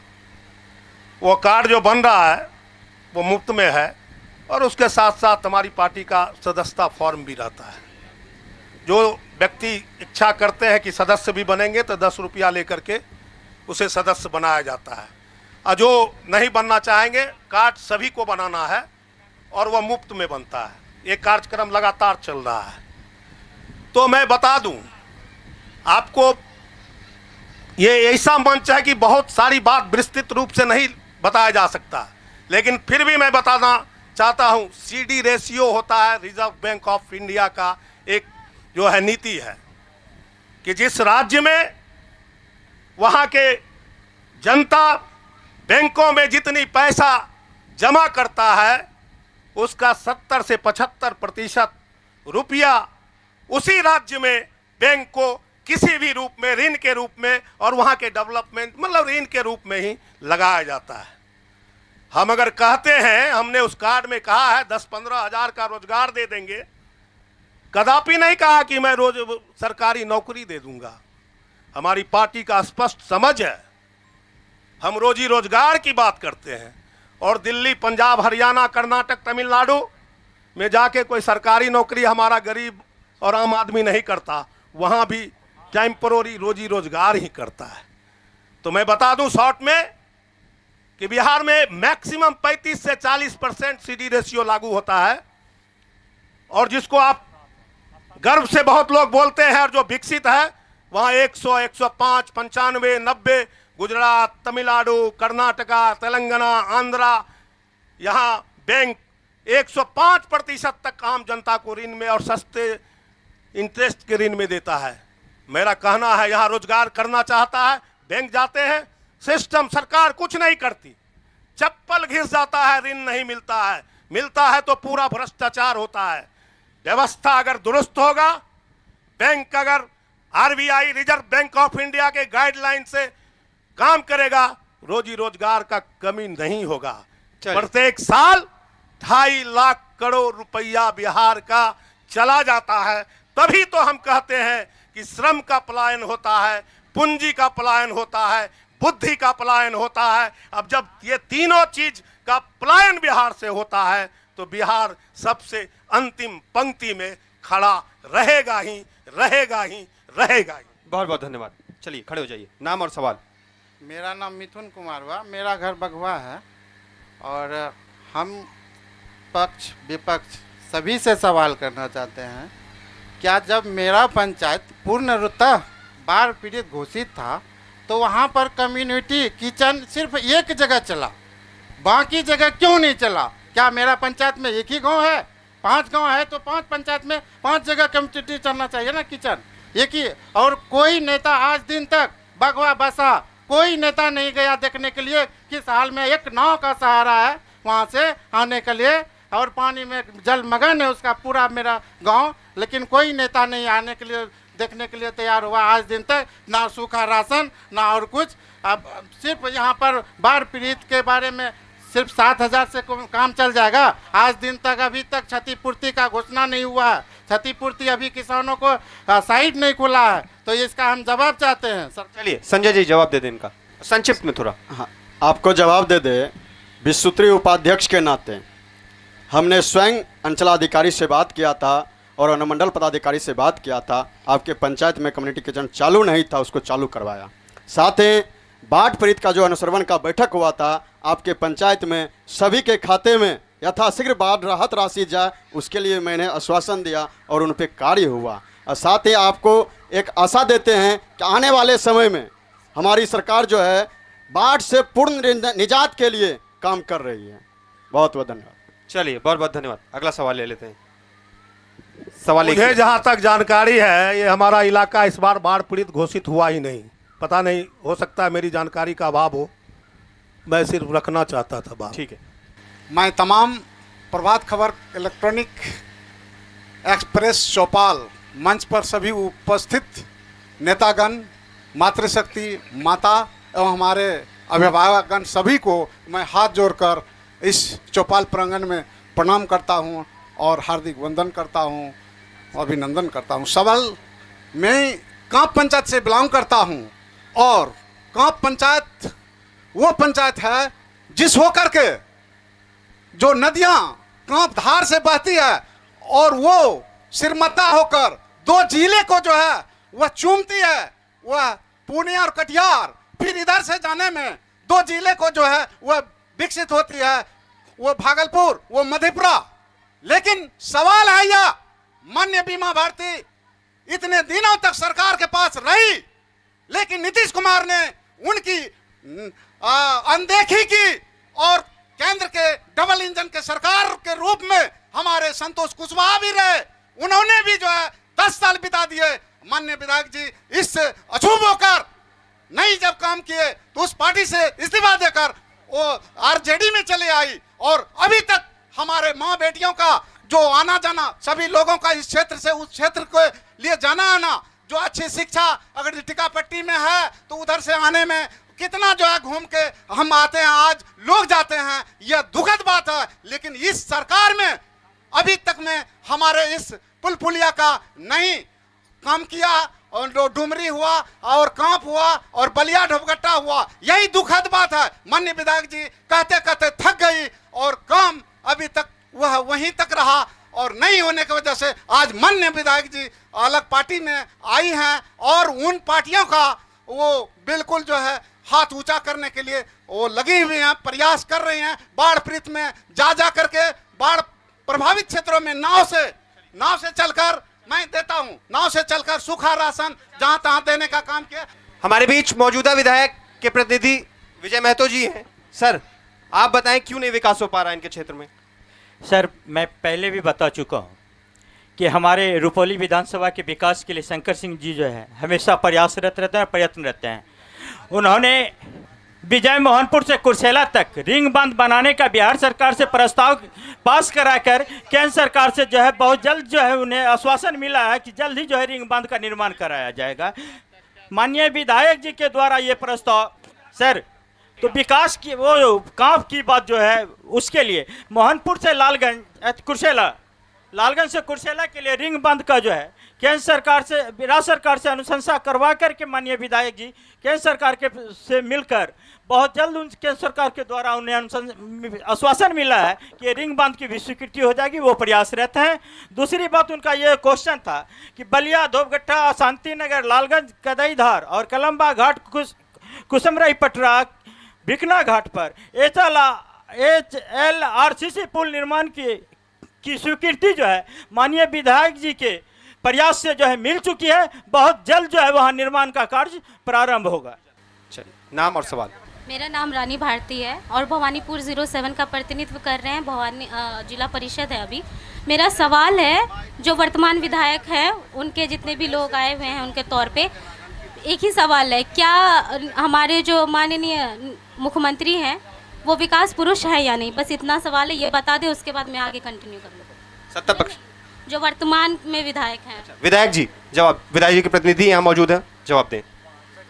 मैं आपको ये आश्वस्त करना चाहूँ कि विकसित रुपौली की जो परिकल्पना लेकर माननीय विधायक शंकर सिंह जी मुख्यमंत्री जी से मिले तो उन्होंने रुपौली को विकसित करने का जो आश्वासन दिया और उसके तहत रुपौली में जो है बहुत सारी योजनाओं को मुख्यमंत्री जी ने दिया, जिससे मैं स्पष्ट रूप से कह सकता हूं कि माननीय मुख्यमंत्री जी विकास पुरुष हैं और रुपौली को विकसित करने के लिए वो हमेशा लालायित रहते हैं और शंकर सिंह जी के सपनों को वो अवश्य पूरा करेंगे। विकसित रुपौली अवश्य बनेगा। चूँकि अभी वर्तमान विधायक की तरफ से जो आए थे वो बोले जो है स्पष्ट तौर पे जो हमारे आदरणीय मुख्यमंत्री जी हैं वो विकास पुरुष है, तो हमें इनकी विचारधारा समझ नहीं आती है, क्योंकि ये कभी बोलते हैं रुपौली विधानसभा में विकास नहीं हुआ है और यहाँ के युवाओं को कुछ नहीं मिला, यहाँ पे रोड नहीं है, पुल नहीं है, शिक्षा नहीं है, स्वास्थ्य नहीं है। तो हमें जानना है कि आपकी विचारधारा क्या है। अगर मुख्यमंत्री जी विकास पुरुष हैं तो रुपौली विधानसभा बिहार राज्य से बाहर नहीं है, यहाँ भी उन्हीं की सरकार थी और विकास जो है संपूर्ण तरीके से हुआ है। और कुछ कार्य अगर रहा है जिसकी शिकायत जो हमारी आदरणीय बीमा भारती जी है जो कर रही है कि यहाँ पे रिंग बांध को जो है अनदेखा किया गया, जबकि मुख्यमंत्री जी खुद स्वयं आके उसको देखने का काम किए हैं, चाहे वो डिग्री कॉलेज का बात हो जो कि अब होने वाला है। तो आप पहले विचार कर लीजिए कि आपकी विचारधारा क्या, आप रुपौली विधानसभा में किस विचारधाराओं पे चल रहे हैं। जनता के विकास के लिए आप बात करते हैं तो पहले आप स्पष्ट करें जनता को कि आप जनता के लिए बोल रहे हैं, मुख्यमंत्री जी के लिए बोल रहे हैं या आप बीमा भारती जी के लिए बोल रहे हैं। वर्तमान में जो आप जो काम गिनवा रहे हैं वो अभी जो आप देखेंगे, यहाँ के युवाओं से भी हम कहना चाहेंगे कि स्थानीय जो धरातल पे उतरना चाहिए वो उतरा नहीं है। बाकी फाइल में जैसे हमारे आदरणीय मुख्यमंत्री जी शराबबंदी फाइल में किए हैं वैसे ही आपका कार्य यहाँ भी फाइल पे ही है। धन्यवाद। चलिए संक्षिप्त में जवाब रख दें सर इनका। मैं बता दूं कि माननीय मुख्यमंत्री जी विकास की धारा को लेकर बिहार को आगे ले जाने के लिए वो लालायित हैं, लेकिन माननीय मुख्यमंत्री जी जो है धरती पर आकर के विकास नहीं कर सकते हैं। विकास करने के लिए यहाँ के स्थानीय जनप्रतिनिधि को जो है मुख्यमंत्री से मिलकर क्षेत्र में विकास की बातों को रखनी चाहिए। वो जो है शंकर सिंह ने अपने क्षेत्र के विकास के लिए माननीय मुख्यमंत्री जी से मिलकर विकास की धारा को रुपौली की धरातल पर लाया है। और विकास के लिए अगर देखना है तो गद्दी घाट पर RCC पुल का निर्माण कार्य हो चुका है, सामुदायिक स्वास्थ्य केंद्र रुपौली में कार्य प्रारंभ है, तो विकास स्वयं दिख रहा है, उसे देखने का प्रयास किया जाए। माननीय मुख्यमंत्री के द्वारा निश्चित रूप से सड़क, बिजली, पानी का व्यवस्था हुआ। जनप्रतिनिधि से वर्तमान और पूर्व प्रतिनिधियों से यही कहना है, कल भी रुपौली, भवानीपुर, बड़हाड़ा अंचल ब्लॉक में भ्रष्टाचार था, आज भी है। इस पर जनप्रतिनिधि ने आज तक क्या किया? चलिए धन्यवाद सर। अगला सवाल ले लेते हैं, खड़े हो जाइए सर। हम भी पूछना चाह रहे हैं कि कह रहे हैं कि यहाँ पर जो है कि सरकार को समर्थन दिए हैं नीतीश कुमार जी को, तो आप दोरंगा कैसे बात करते हैं? आप माननीय मुख्यमंत्री जी का बात कीजिए। हाँ, उससे हम मिलकर करवा रहे हैं। बाढ़ क्षेत्र में विधायक जी समर्थन दिए हैं तो बाढ़ क्षेत्र में क्यों न उतारने का काम किए? क्यों नहीं आज जनता के बीच जाने का काम किया? हमने तो तेलधिया में उतारने का काम किया मुख्यमंत्री जी को। आप इतना ही पावरफुल है, विधायक हैं, तो नीतीश कुमार जी को यहाँ टिकापट्टी के धरती पर उतारते तब समझते मेरा ही काम किया हुआ, पर अब काम कर रहे हैं और यहाँ पर शिलान्यास कर रहे हैं, मोमबत्ती का काम किया जा रहा है। तो ये कौन सा नया काम है? नया काम में जो है कि जो किया है वो उदाहरण दीजिए जनता को, बताइए रुपौली के जनता को कौन सा नया काम किया। गद्दी घाट में जो काम हो रहा है मेरा किया हुआ काम है, वो मेरा पास किया हुआ। जो रिंग बांध के बारे में बोल रहे हैं, हजारों बार हम माननीय मुख्यमंत्री जी से आग्रह कर चुके हैं। जो सब आप बता रहे हैं इतना जादू का छड़ी नहीं है जो विधायक बने और छड़ी घुमाए और काम हो गया, ऐसा नहीं होता है। आप जनता को झांसा में नहीं रख सकते हैं रुपौली के। चलिए धन्यवाद। इसलिए एक रंग बात कीजिए। कहाँ तो उसका जिला परिषद जो है प्रतिमा सिंह कहते हैं कि गंगा बह गया विकास का। कौन सा गंगा बह गया रुपौली में? आप बता दीजिए। आप कभी नीतीश कुमार का विरोध करते हैं, कभी उसका समर्थन करते हैं, पता ही न चलता है किसका साथ है किसके पक्ष में है। चलिए ठीक है सर, सवाल ले लेते हैं, खड़े हो जाइए। नाम और सवाल सर। प्रभात खबर में आए हुए तमाम जनप्रतिनिधि एवं अभिभावक मैं अपनी ओर से हार्दिक अभिनंदन और वंदन करते हैं। मेरा सवाल है कि रुपौली विधानसभा अंतर्गत रुपौली रेफरल अस्पताल PSC कैसे बन गया, ये माननीय विधायक प्रतिनिधि से मैं पूछना चाहता हूं। और आपने इलेक्शन के दौरान डुमरी पुल बनाने का 1.5 महीना 2 महीनों के अंदर हम शुरू कर देंगे, जनता के बीच आपने वादा किया था। रुपौली विधानसभा की जनता पूछना चाहती है। चलिए जवाब। माननीय विधायक जी जब शपथ लिए तो यहाँ प्रभारी मंत्री श्री विजय चौधरी के साथ एक बैठक हुई थी दिनांक 26/10/2024 को। उस बैठक में माननीय विधायक जी ने अपने क्षेत्र की समस्या को उठाकर सामुदायिक स्वास्थ्य केंद्र के लिए जो है मांग किए थे, जिससे कि माननीय विजय चौधरी जी के द्वारा आश्वासन मिला। उसके बाद ये कार्य भी प्रारंभ हुआ। दूसरी बात मैं बता दूं कि डुमरी घाट का जो है पुल, तो डुमरी घाट के साथ साथ आपको बगवा बासा और शेखपुरा घाट का जो है संविदा प्रक्रिया पूरी हो गई है, उसका जो है सारा कार्य हो चुका है, बस पानी कुछ घटेगा, कार्य जल्द से जल्द प्रारंभ कर दिया जाए। चलिए धन्यवाद। ये इस कार्यक्रम का आखिरी सवाल है क्योंकि अंधेरा भी हो रहा है और 1 घंटे का रेफरल live हॉस्पिटल limit होता है। रेफरल अस्पताल प्राथमिक स्वास्थ्य केंद्र कैसे हो गया, इस पर थोड़ा सा प्रकाश डालिए। चलिए सर सवाल ले लेते हैं फटाफट। मंच पे उपस्थित सर प्राथमिक नहीं हुआ है, वो सामुदायिक स्वास्थ्य केंद्र हुआ है। चलिए सवाल ले लेने दीजिए, समय बहुत कम है, आखिरी सवाल चल रहा है, ये सवाल हो जाने दीजिए फिर आप लोगों को मौका देंगे। मंच पे उपस्थित हमारे क्षेत्र के प्रतिनिधि लोग, साथ ही पूर्णिया प्रभात खबर से आए हुए हमारे तमाम पत्रकार बंधु का मैं अपने पंचायत धूसर टीकापट्टी की धरती पर हार्दिक अभिनंदन और वंदन करता हूं। मेरा सवाल, बीमा मैडम 24 वर्षों तक हमारे विधानसभा की प्रतिनिधित्व की है। इन 24 वर्षों में जो बच्चा पैदा हुआ होगा शायद उस बच्चे को भी बच्चा हो गया होगा, और अभी 14 महीने के बच्चे के ऊपर सारी जिम्मेदारी मढ़ देना, ये मैडम कहां तक शोभा देता है आपको? मैं आपसे पूछना चाहूंगा कि 24 वर्ष पहले भी रुपौली विधानसभा में बाढ़ आती थी, बाढ़ आज भी आती है, इन 24 वर्षों में एक रिंग बांध तक नहीं बना। मैं पूछना चाहता हूं 2 किलो चूड़ा और 200 ग्राम शक्कर के भरोसे कब तक हमारी रुपौली विधानसभा की जनता रहेगी?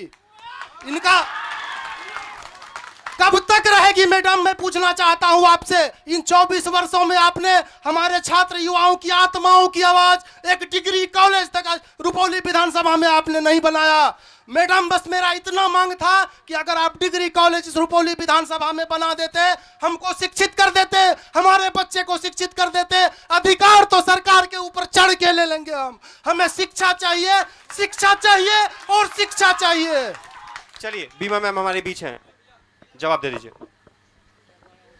आप सबको जो अभी आवाज़ उठाए हैं कि 2 किलो चूड़ा और शक्कर से क्या होगा, तो मेरे लिए बहुत कुछ है। और जो है कोई तो पाव भर चूड़ा लेके भी नहीं पहुंचा है और कह रहे 24 साल में हमने जो विकास किया है, सब लोग जानते हैं कि रुपौली में क्या विकास हुआ है। कौन किसके सरकार में हम थे? जो बिहार के मुखिया वर्तमान में अभी माननीय मुख्यमंत्री नीतीश कुमार के सरकार में हम थे। जब रुपौली का हम देखे अनदेखा हो रहा है, तब हम कौन चाहता है कि सत्ता छोड़ करके हमें विपक्ष में जाकर के बैठने का? तो हमने रुपौली विधानसभा के अधिकार के लिए और रुपौली के एक एक बच्चा के भविष्य के लिए हमने पार्टी छोड़ करके दूसरे पार्टी में जाने का काम किया।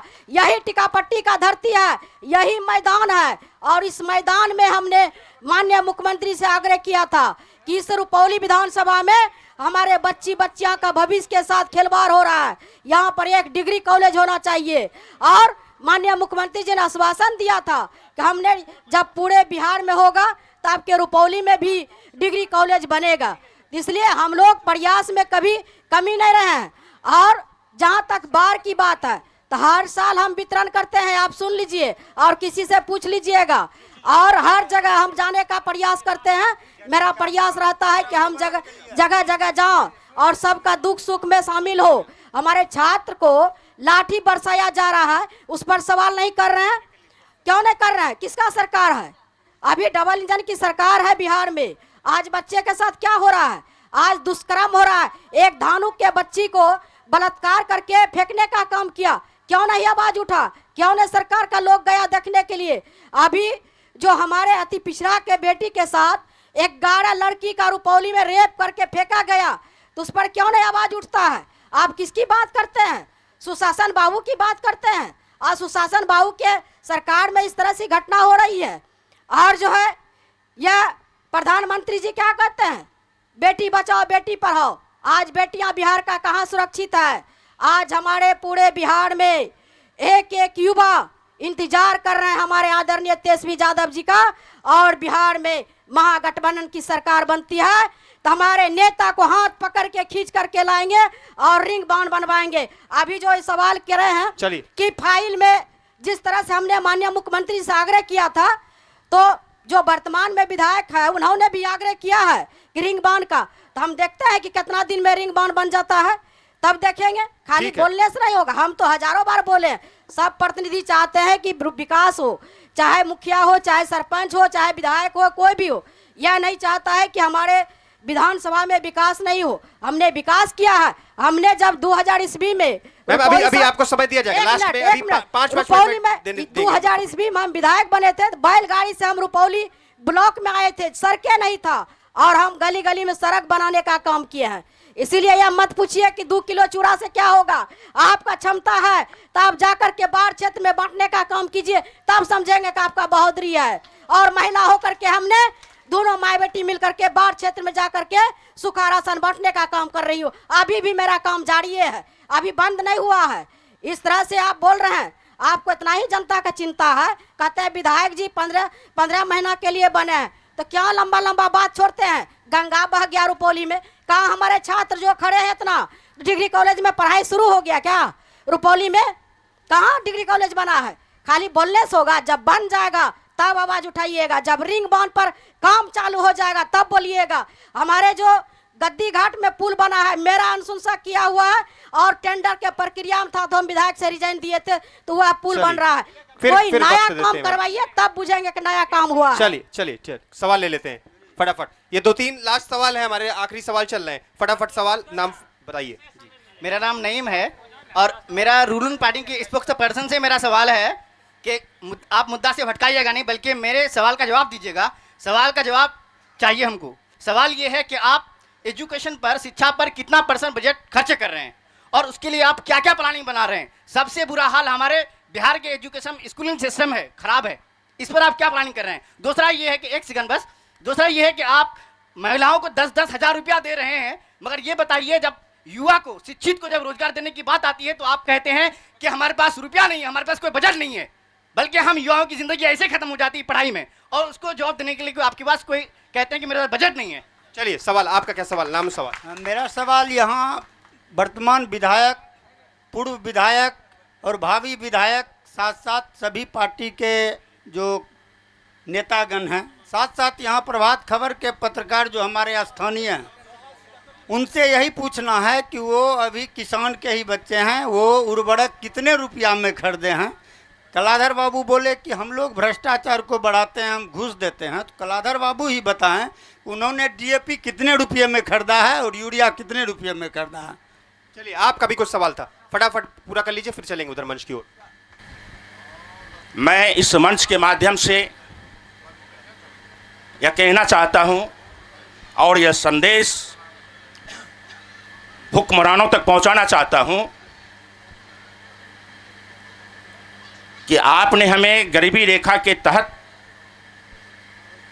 जो चिन्हित करके रखा है और उन गरीबी रेखा में जिनका भी नाम है, आप उनको सब्सिडी के आधार पर जो अनाज देते हैं, क्या हम सिर्फ वहीं तक गरीब हैं?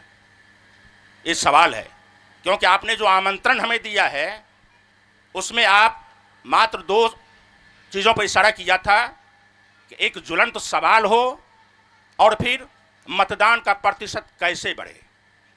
मैं यह सिस्टम से सवाल करना चाहता हूं कि आपने जो गरीबी रेखा के तहत हमको चिन्हित किया है कि हम गरीब हैं, क्या सिर्फ अंत्योदय का चावल और गेहूं लेने तक गरीब हैं? उसमें तो दाल, नमक, तेल और सब जो व्यंजन लगता है, जब हम बाजार जाते हैं तो करोड़पति जितने रेट में दाल खरीदता है, हम गरीब भी उतने ही रेट में दाल खरीदते हैं। क्या हम वहाँ पे अमीर हो जाते हैं? तो हमें पूर्ण रूपेण, अगर आप गरीबी रेखा के नीचे रखे हो, या तो हमें हर जगह सब्सिडी दो, अन्यथा हम आजाद हिंदुस्तान को गरीब का के अपमानित करने का काम मत करो।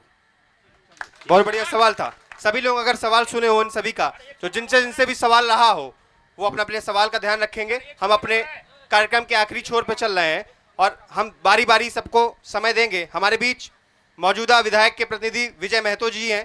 सर, अगर आपको इस विधानसभा क्षेत्र से आपकी जनता का प्यार दोबारा मिलता है तो ऐसा क्या लगता है कि आपको कौन से कार्य ऐसे छूट गए हों जो ना हो पाए हों, और अगर दोबारा प्यार मिलेगा तो इस विधानसभा क्षेत्र के लिए ऐसे कौन से 5 कार्य होंगे जो प्रमुखता के साथ करना चाहेंगे? मुद्दे के रूप में गिना देंगे, 1, 2, 3, 4, 5, पांचों कार्य। हमारा सबसे पहले है कि आपका विश्वास, मेरा प्रयास हो रहा रुपौली का विकास, और उसके तहत जो भी अभी तक विकास हुई और आगे भी हम विकास के लिए ललायित हैं।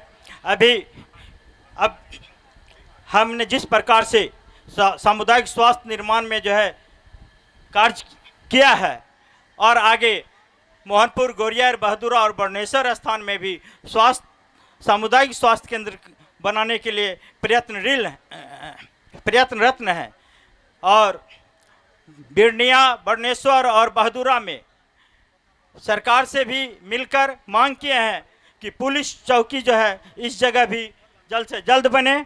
उसके बाद टिकापट्टी, मोहनपुर और अकबरपुर को प्रखंड के रूप में दर्जा दिलवाना है। अभी जो है पावर ग्रिड की जो मांग यहाँ जो है लाया गया है, उसके लिए सबसे प्रमुख कार्य है कि हम जल्द से जल्द ज़मीन उपलब्ध करवाकर जो है पावर ग्रिड की स्थापना यहाँ बेहतर रूप से करें, ताकि जो बिजली की समस्या है उससे हमें निजात मिल जाए। चलिए, बहुत बहुत धन्यवाद। हमारे बीच भाजपा से संजय जायसवाल जी भी हैं। सर, अगर आपकी पार्टी को इस विधानसभा क्षेत्र से प्रतिनिधित्व करने का मौका मिलता है तो आपके तरफ से ऐसे कौन से कार्य होंगे, 5 मुद्दे होंगे जो प्रमुखता के तौर पर करना चाहेंगे, और उनका जवाब भी जो जिनका जवाब था, उनका शिक्षा पे आपसे जवाब था, वो चाहेंगे? देखिए, सबसे पहले यह रुपौली विधानसभा क्षेत्र जो है एनडीए गठबंधन के तहत भाजपा के अनुकूल है और साथ ही मोदी की जो गारंटी है उस गारंटी के तहत भाई साहब का सवाल था कि महंगाई और हमको गरीबी कह के जो है पुकारा जाता है, तो उनको हम बताना चाहते हैं कभी ही मोदी सरकार ने जीएसटी पे आपको जो आपका राहड़ दाल 100 रुपये में मिलता था वह आपको जो है 80 रुपये में मिलेगा, और आपने जो घी 600 रुपये में खरीदते थे वह आपको घी 500 रुपये किलो में मिलेगा, जो कि आप गरीब के लिए वह बचत में है। हाँ, साथ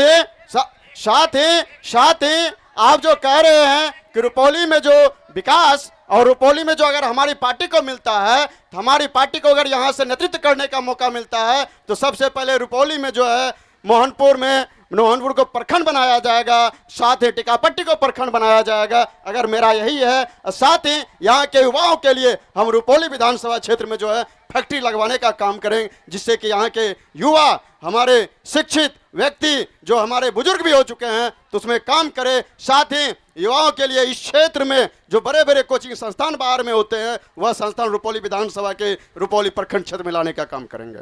बहुत बहुत धन्यवाद। हमारे बीच जनसुराज की ओर से कुमार नरेंद्र जी बैठे हुए हैं। सर, अगर आपकी पार्टी को प्रतिनिधित्व करने का मौका मिलेगा तो आप फटाफट बता दीजिए 5 ऐसे कौन से कार्य होंगे जो करना बता रहा हूं। ढांचागत विकास तो हो ही होंगे, सवाल दूसरे तरह का है। पहला काम जनतंत्र है और जनतंत्र में जनता के द्वारा जनप्रतिनिधि का जन्म दिया जाता है, और आज रुपौली विधानसभा की हालात बड़ा विचित्र है। थाना है, ब्लॉक है, अंचल है, गरीबों की बात छोड़िए, मध्यवर्गीयों को भी सम्मान नहीं मिलता। जन स्वराज का प्रतिनिधि अगर आएगा तो सबसे पहला काम आम जनता को सरकारी कार्यालयों में सम्मान दिलाने का काम करेगा, और अगर नहीं मिलेगा तो हमारे जनप्रतिनिधि उस कार्यालय में खुद सम्मानित होने का काम नहीं करेंगे। दूसरा, जो बेरोजगार युवा साथी है, मैं बोला बिहार के लेवल की बात नहीं, क्षेत्र के लेवल का। बैंक हैं, कई एक सरकारी बैंकें हैं, बैंक के माध्यम से रोजगार के लिए युवाओं को जोड़ा जाएगा, और हमारे प्रतिनिधि छोटे छोटे कारोबार करने के लिए अपने स्तर से रोजगार नौजवानों को प्रशिक्षण दिलाने का भी कार्य करेगा। तीसरी बात, हमारा प्रतिनिधि होगा तो हमारी पार्टी सर्वे करेगा। अभी बहुत बड़ा सवाल कि मैं भाड़े के घर में रहता हूं, सरकार बहुत सारी सरकार बड़ी बड़ी योजना, बड़ा बड़ा घोषणा हुआ, जाति सर्वेक्षण हुआ, उससे 2-3 बातें उभर के आई, और सरकार ने विधानसभा के अंदर मुख्यमंत्री ने कहा था काम करने के लिए 2 लाख रुपया दूंगा। अभी 10,000 का देगा नहीं देगा झुंझुना हो रहा है। और 3 डिसमिल जमीन भूमिहीनों को दूंगा घर बनाने के लिए।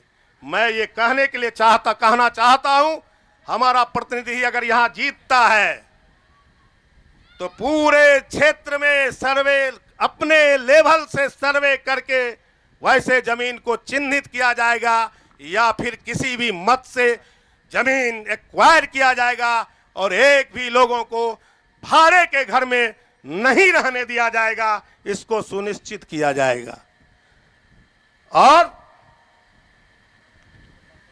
3 हो गया ना? 3 हो गया, चौथा रोटी कपड़ा मकान स्वास्थ्य शिक्षा स्वास्थ्य की मुकम्मल व्यवस्था की जाएगी, मुकम्मल व्यवस्था की जाएगी।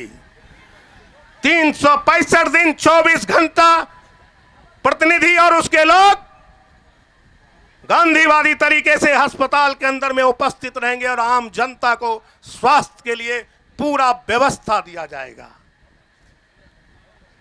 और 5वीं बात, जोड़ जुल्म अन्याय अत्याचार दबंगई गुंडागर्दी कोई करे उसको पूर्णतः रोक लगा करके समरस व्यवस्था और समरस समाज निर्माण का काम करेगा, जिसमें सबका विकास होगा, सब आगे बढ़ेंगे, तभी बिहार बदलेगा, तभी बिहार में अच्छी व्यवस्था होगी। धन्यवाद। धन्यवाद सर। हमारे बीच जदयू से प्रदेश उपाध्यक्ष कलाधर मंडल जी हैं। सर, अगर आपकी पार्टी को या आपको प्रतिनिधित्व करने का मौका मिलेगा तो आप बता दीजिए कौन से 5 कार्य होंगे। चलिए बताइए। सर्वप्रथम तो मैं कहना चाहूँगा, अगर हमें इस रुपौली विधानसभा की जनता से आशीर्वाद मिला, जगह मिला, सबसे पहले मैं उस चीज़ को पाटना चाहूँगा। हमें लगता है रुपौली विधानसभा की हर जनता को मालूम है कितना बड़ा खाई आज 25 वर्ष से हमारे विधानसभा में है। सीधे कहा जाता है वोटरों के बीच में, माननीय वर्तमान विधायक को अवधेश मंडल ही थामेंगे, और एक तरफ से कहा जाता है अवधेश मंडल के तबाही को शंकर सिंह के द्वारा ही थामा जाएगा। मैं कहना चाहूँगा, इसके पहले भी यहाँ विधायक हुआ करते थे सरजुग बाबू, बालकिशोर बाबू, दिनेश बाबू, आनंदी बाबू, मोहित लाल बाबू, क्या किसी को नहीं थामते थे? चलिए 5 विधायक का काम है जनता के कमजोरी को देखना, जनता के बीच में सहयोग का काम करना, ना कि एक दूसरे को थामना। मूल कारण है हमारे विधानसभा में यह बहुत बड़ा दरार है। अगर मुझे जगह मिला तो मैं प्रयास करूंगा, अपने कर्म और व्यवहार से, विचार से इस खाई को मिटाने का काम करूंगा। दूसरा, विधायक बनने के बाद सरकार के कोष में बहुत सारी योजनाएं हैं। समाज के जरूरतमंद योजना को मैं निश्चित रूप से यथाशीघ्र उपलब्ध कराने का काम करूंगा। हम आप आज कई खेमे में बटे हुए हैं, लेकिन जब प्रतिनिधि कोई किसी जगह का हो जाता है, विधानसभा हो, पंचायत हो या वार्ड हो, उस विधानसभा का वो सभी का प्रतिनिधित्व करना चाहिए, सबों को एक समान दृष्टि से देखना चाहिए। इसका कमी देखा जाता है, मैं उस कमी को दूर करने का प्रयास करूंगा। बस इतना ही कहकर मैं अपने बात को समाप्त करता हूं। बहुत बहुत धन्यवाद। हमारे बीच बिहार सरकार की पूर्व मंत्री बीमा भारती जी भी मौजूद हैं। मैम, अगर आपको आपके विधानसभा क्षेत्र जनता की प्यार मिलते हैं तो आप किस तरीके से अपने जनता के लिए कार्य करेंगे? 5 मुद्दे गिना दीजिए। देखिए, इस बार 2025 का जो चुनाव होगा और इसमें मौका मिलती है, और यहाँ के रुपौली के जनता ने हर समय स्नेह प्यार देते आ रहा है, मौका देते आ रहा है। लगातार 5 बार विधानसभा भेजने का काम किया। रुपौली के जनता मेरे लिए महान है, जिन्होंने मुझे चूल्हा चौका से उठा करके सदन को भेजने का काम किया। और इस बार जब मौका मिलता है विधानसभा में, जो मेरे रुपौली विधानसभा में जो हमारे महिला जो हर चीज़ से वंचित रहती है, और महिला को सम्मान देने का काम करेंगे। जो हमारे नेता का घोषणा है, माँ बहन मान योजना के तहत 2500 रुपया दिया जाएगा, और हमारी महागठबंधन की सरकार बनती है तो यहाँ जो हमारे जो वृद्धा पेंशन, विधवा पेंशन, विकलांग पेंशन जो 400 मिल रहा था और उसको बढ़ा करके 1500 से हर साल 1000 बढ़ाने का काम करेंगे जो हमारी महागठबंधन की सरकार बनती है।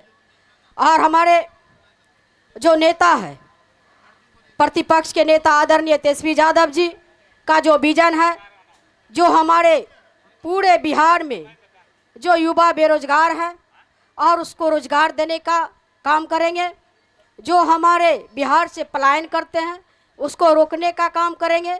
जो हमारे बिहार के युवा है जो नौकरी के लिए दर दर भटकते हैं और उसको नौकरी देने का काम करेंगे। हमारे नेता का जो विजन है, जो विकास, जो बिहार में जो अफसरशाही है, इसको ख़त्म करने के काम करेंगे। जो अभी कहीं चले जाइए, ब्लॉक चले जाइए, थाना चले जाइए, वहाँ पर आपको बिना पैसा लिए कोई भी सुनने वाला नहीं है। और जहाँ भी जाइए और किसी नेता से फ़ोन करवा दीजिए, थाना प्रभारी को चाहे बीडीओ को, तब तो और ज़्यादा ही पैसा लेगा वो। इसलिए इस पर हमारे नेता काम करेंगे, हम लोग काम करेंगे। और हमारे रुपौली विधानसभा में जो काम जो बचा हुआ है और उस काम को हमने पूरा करने का काम करेंगे। हमारे नेता का काम करने पर विश्वास है और हम लोग काम पर ही विश्वास करते हैं। जब से हमारे रुपौली के जनता ने चुन करके भेजा है, तब से चाहे कितना भी मेरे ऊपर जुलूम हो, अन्याय हो, फिर भी जनता के साथ रहे हैं, जनता के साथ रहेंगे। बहुत बहुत धन्यवाद। चलिए, प्रभात खबर जिस एक मुहिम के लिए आप लोगों के बीच आया था, वो मैं सबसे पहले बताना चाहूंगा। जो हमारा उद्देश्य है, जिस उद्देश्य के लिए हम आपके बीच आए हैं, तो वो उद्देश्य मैं बताना चाहूंगा। कहीं ना कहीं जब बिहार में चुनाव होता है तो उस चुनाव के दौरान ये देखा जाता है कि बिहार में मत प्रतिशत काफी कम देखने को मिलता है। तो कहीं ना कहीं जब आप लोग मत करने नहीं जाते हैं तो आप लोग अपना सक्षम नेता या ईमानदार नेता या जैसा नेता चाह रहे हो, जैसा विधायक चाह रहे हो, तो वो कहाँ किस तौर पर वो हकीकत हो सकता है। इसलिए प्रभात खबर ये आज आप सभी से निवेदन कर रही है कि जिस दिन चुनाव आयोग ये तिथि घोषित करेगी, आप सभी निकलकर मत अवश्य करेंगे। इसके लिए एक शपथ करवाऊंगा मैं। आप सब अपने अपने जगह पे खड़े हो जाएंगे, दाहिना हाथ आगे करेंगे और मेरे पीछे पीछे बोलेंगे और शपथ लेंगे कि इस बार आप मत अवश्य करेंगे। खड़े हो जाइए और दाहिना हाथ आगे करेंगे।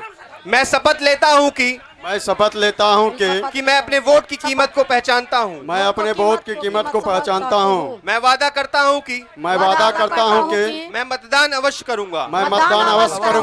क्योंकि यह मेरा अधिकार ही नहीं, बल्कि मेरी नैतिक जिम्मेदारी भी है। बिहार जागे, देश जागे। इस कार्यक्रम का प्रसारण आप सभी को YouTube में कल के डिजिटल प्लेटफॉर्म में देखने को मिलेगा और कल के अखबार में भी बड़े तौर पर आपको इसका प्रसारण देखने को मिलेगा। आप सभी आए यहाँ, उसके लिए बहुत बहुत धन्यवाद। प्रभातखबर.com, विश्वास वही, रफ्तार नहीं।